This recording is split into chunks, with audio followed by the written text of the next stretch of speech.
Hi guys, welcome back to my channel. It's me, your girl Tina.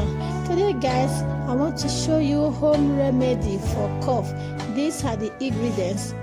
Cough and from 1 year up fit take this home remedy, but newborn baby no fit take am. My people, not trying for your newborn baby, okay? But from 1 year up, if you take this home remedy, just go nearby store anywhere where you want get honey and lime. Just go buy am sharp.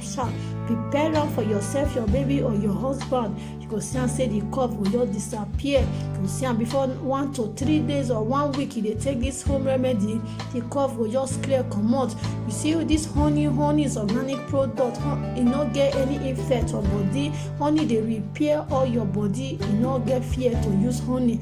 Lime itself na organic product. Lime dey kill all bacteria for body. Lime fit remove germs wey dey your throat. If you see am say your monthly flow no dey flow well, just buy lime, press am for cup, you drink am, you go see how e go flow out sharp.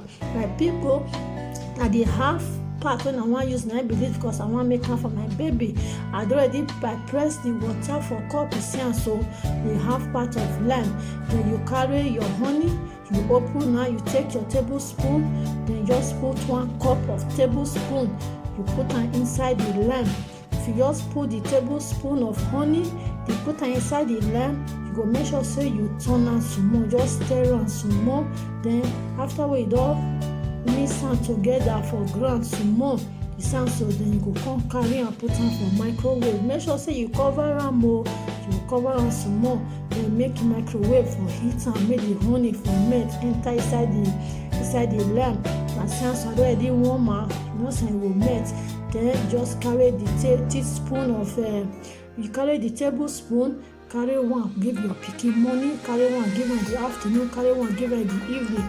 You see say how the cough go just disappear. If you be adult, you just mix am together, you drink am. Una some my people now say good make I share the matter for una. Say home remedy dey work sharp. Home remedy na good for body pass. No be say medicine no dey work, but na home remedy na dey work pass. When you need to use, my people now say good make I share am for una. Na say am so, my people. For those who dey come across my video for the first time, don't forget to subscribe to my channel, because many good story dey come wey be say all of us go share together. Dey see am so, my people. Just drop your comment down below and tell me how this home remedy be. If you use am, how you take work for you, my people. Abeg mothers, if you wan use this home remedy for your baby, as you put am for microwave, you need to test am with your mouth. If e too hot, you will let am cool down before you give am to baby. Give am 1 tablespoon in the morning, 1 tablespoon in the afternoon, 1 tablespoon in the evening. Okay, now say make I share give una. As for pregnant lady, if you see drink am, you no get effect for body at all. You just to remove all the germs wey dey your throat, all the cough and the cold catarrh wey dey your body. You use am 1 to 5 days, the cough go just disappear like that. And say my share give una, my people.